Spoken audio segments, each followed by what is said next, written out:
খিচুড়ির সঙ্গে লাবড়া, চাটনি, পাঁপড়, এই কম্বিনেশনটা সত্যি খুব অতুলনীয়। আর পাঁপড় এইভাবে চাটনির মধ্যে ডুবিয়ে খাওয়াটা আমার কাছে তো বেস্ট কম্বিনেশন।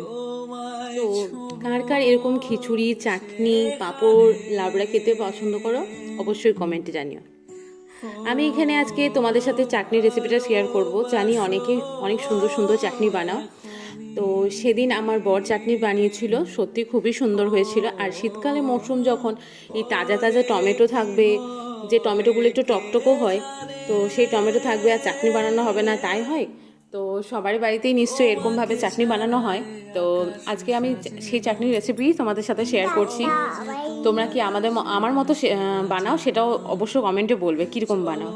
তো এখানে সর্ষে তেল নিয়েছি, সর্ষে তেলের মধ্যে 5 ফোড়ন, একটু সর্ষে, তারপর শুকনো লঙ্কা ফোড়ন দিয়ে কেটে রাখা টমেটো, এখানে যে খুব কুচি কুচি করতে হবে টমেটোগুলো, একই শেপ করতে হবে কোনো মানে নেই। তো সেগুলোকে প্রথমে একটু ভালো করে ভেজে নেব, যাতে টমেটোর কাঁচা ভাবটা চলে যায়।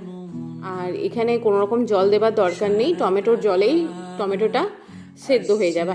আর প্রথমেই টমেটোকে গলতে দেওয়ার জন্য নুন দিয়ে দিলাম, তাতে এখনকার শীতের মরশুমে টমেটো ভালোই সেদ্ধ হয়ে যাবে, কিন্তু তাও নুন দিয়ে দিলাম যাতে আরও জলদি সেদ্ধ হয়ে যায়। নুন হলুদ এখানে দিয়ে ভালোভাবে নাড়িয়ে, নুন হলুদটা ভালোভাবে মিশে গেলে এটা আমি ঢাকা দিয়ে রেখে দেবো কিছুক্ষণ।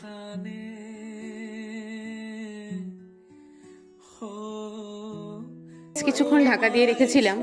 তো এর মধ্যেই দেখো কি সুন্দর গলে গেছে টমেটোগুলো অনেকটাই। বেশি সময় লাগবে না, গ্রীষ্মকাল হলে টমেটো গলতে একটু বেশি সময় লাগে ওই সময়ে টমেটোগুলো। এই জন্য শীতকালে সত্যি সবই সবজি খুবই সুন্দর লাগে ওই জন্যই। এরপর আমি একটু কাশ্মীরি লঙ্কার গুঁড়ো দিলাম।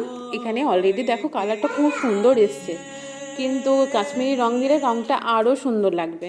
তোমাকে ছাড়াই আকাশ সাজে না, সহজে তো বাতাসে বাঁশি বাজে না। আমি এদিকে রান্না করছি আর আমার ছেলে দেখো এদিকে দুষ্টুমি করছে, দরজাটা খোলার চেষ্টা করছে নিজে, আর অবশেষে খুলতেও পেরেছে, একদম পুরো জোর লাগিয়ে। বাচ্চাদের এই ছোট ছোট দুষ্টুমিগুলো খুব ভালো লাগে, বড় হয়ে গেলে এইগুলোই স্মৃতি। দেখো এখন পুরোটাই মোটামুটি গলে গেছে, তাও একটু সময় দিয়ে দিলাম যে আরও যেটুকু বাকি আছে সেটুকু গলে যাক।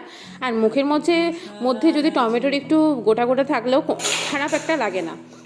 এর মধ্যে আমি এখন পিন খেজুর যেটা কেটে রেখেছিলাম সেটাই দিলাম। আমি এখানে কাজু বাদাম দেবো না, আমার কাজু বাদাম খুব একটা ভালো লাগে না, যাদের ভালো লাগে তারা এই সময় দেবে। এরপর আমি চিনি দিলাম, চিনিটা দেওয়ার পরে একটু গলতে সময় লাগবে আর চিনিটাও রান্না হতে সময় লাগবে।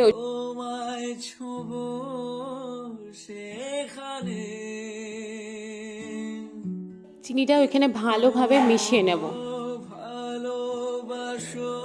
এখানে আমার ক্যামেরার অনেক নড়ানড়ি দেখতে পারবে তোমরা, কেন কি ক্যামেরাটা আমি নিজে হাতে ধরে রেখেছিলাম, কোনো স্ট্যান্ড ব্যবহার করিনি, ওই জন্য একটু অসুবিধা হবে তোমাদের। এরপর আমি আমার ফেভারিট জিনিসটা দিয়ে দিলাম, আমসত্ত্ব। এটা আমার খুব ভালো লাগে। কে কে বাড়িতে আমসত্ত্ব আসার সঙ্গে সঙ্গে হাফ শেষ করে ফেলো বলবে তো। আর একটু লেবু দিয়ে দিলাম, এতে কালারটাও ভালো আসবে, একটা টকটক ভাবও সুন্দর আসবে।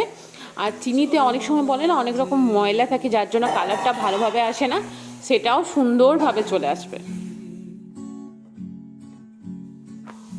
সারাটা দিন ঘিরে আছো তুমি এত রঙিন, হয়নি কখনো